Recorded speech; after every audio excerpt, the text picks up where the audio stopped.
r/NoSleep. Posted by u/GraceandPiston. Rules for Graveyard Night Shift, Pharmacy. I'm not going to act like I'm happy to see you, because I'm not. People come here thinking it's going to be simple and easy, and then they get mauled and mutilated after a single slip-up. Do not expect me to remember your name, I'd rather not become attached to you. The rules for the pharmacy department are included in this letter. Keep a copy with you while working. My word has kept me alive, so it should keep you alive. 1. Wear a facial mask and a pair of rubber gloves at all times while in the back room. The fumes and chemicals can prove deadly to your lungs and exposed skin, and if you're a fan of keeping a healthy lifespan, you'll wear the same brand as me. The store-issued masks are too thin. 2. We have many repeat customers that might ask for large amounts of a specific drug. Do as they ask. We do not require prescriptions to provide something to a customer. Never ask for a prescription. 3. If you work in this department, don't go for a smoke break. It's best that you don't smoke in general, if you work in this department. The fumes cling to clothing and are quite flammable, a single spark can cook you alive. 4. For a select few customers, we have pre-prepared dosages of combined drugs and chemicals. If a customer asks for a fixer, ask them for a prescription note. If they are hesitant and have nothing to offer, call Overtod immediately. Fixers are quite addictive if abused, and those who are addicted will do anything for another hit. If they provide a proper note, find the bottle with the matching name. 5. Spend as little time in the back as possible, you are not alone while in there. If you need to spend a prolonged period of time in the back, fasten your face mask as tight as possible, unless you want it ripped off. Wear a second pair of gloves as well, the chemicals might corrode the first layer before you leave. 6. I do not know your name. If I call you by your name, do not answer. Clock out for the day immediately, and make up a valid reason to go home. However, do not claim that you are sick, after all, you are in a pharmacy.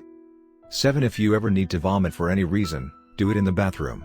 Hold it in at all costs, and swallow it back down if you need to.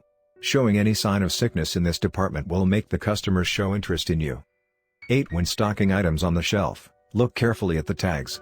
If you see an item for sale that has a mismatched label, or an incorrect name, take it off immediately, and put it in the back.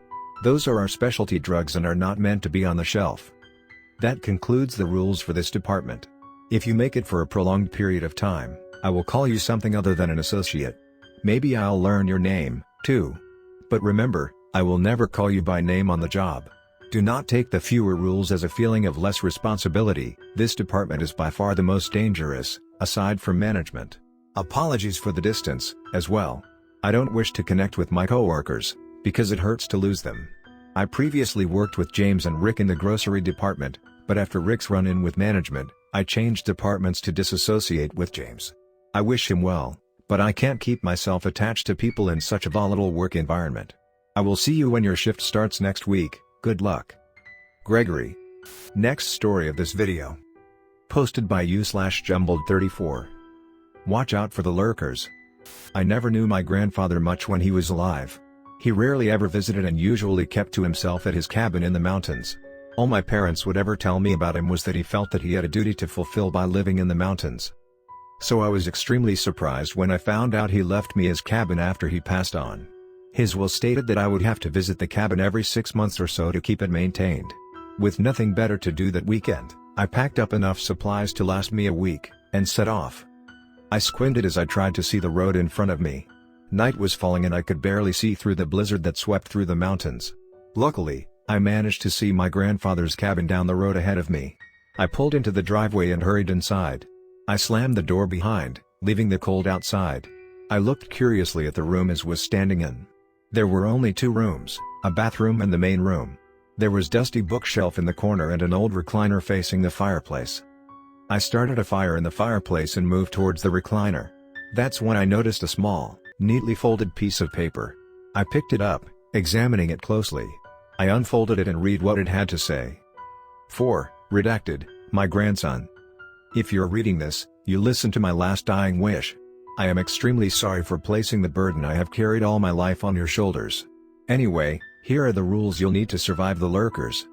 1. Don't be caught outside during the blizzards. This is when they are strongest. 2. A few miles east of the cabin, there is a cave in the side of the mountain. Do not enter this cave under any circumstances. That is their dwelling place. 3. Every day, You will have to offer a sacrifice to the lurkers. You'll have to take one of the deer carcasses to the cave mentioned in Rule 2. I've left you enough for the next 2 visits, after that you'll have to hunt your own. 4. After dropping off the sacrifice, get back to the cabin as quickly as possible. Lock the doors and grab the shotgun behind the bookshelf. The lurkers will search the forest for more food. If you're careful, they'll give up and take what you left them. 5. Do not fail to complete your duty.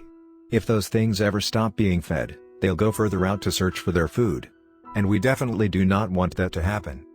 I wish you the best of luck this coming week. Your loving grandfather, Redacted. I set down the piece of paper and sighed. From the few times I met him, I knew my grandfather was a bit paranoid from the isolation. He always seemed to be afraid of shadows in the corners, and refused to go outside during the night. But this was a bit much. I decided to at least check out the cave he mentioned in his letter. My plans were stopped in their tracks, however, when I remembered the blizzard outside. I put out the fire, lay down on the recliner and went to sleep. The blizzard was already dying down when I woke up. I packed all the necessary equipment and set off toward the cave my grandfather mentioned. The forest beyond the cabin was completely covered in snow. I could barely walk since the snow was up to my knees. I managed to find a path where the snow was less dense and continued. I'd been walking for nearly an hour when I reached the cave. It was everything I imagined it to be, a gaping hole in the mountainside that continued on into darkness. I took out my flashlight and aimed into the darkness. The light barely illuminated the cave from the distance I was at. I mustered up my courage and stepped into the darkness. I could now see my surroundings more clearly. The roof of the cave was low and there were jagged rocks. Out of the corner of my eye I spotted a white-looking stone under some rocks. I approached it and picked it up to inspect in my hand. The stone was actually a piece of bone lying under a rock. I quickly dropped it and backed away from it. I calmed myself by reasoning that it must have been left behind by some animal.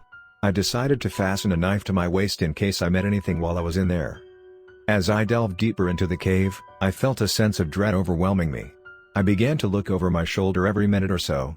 Then, I saw a strange black figure looking out at me from behind a rock. "Hey! Is someone there?" I shouted. The figure made no movements and kept looking at me.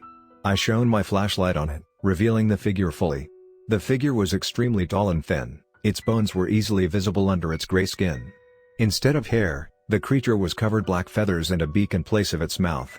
Were these the lurkers my grandfather was talking about? The creature shrieked like a banshee and retreated back into the shadows. At that point, I wanted to get out of that place as quickly as I could. I turned around and sprinted through the tunnels.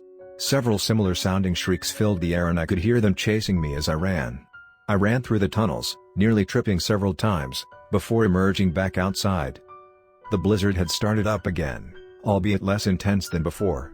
I didn't look back once as I sprinted back to the cabin and locked the door.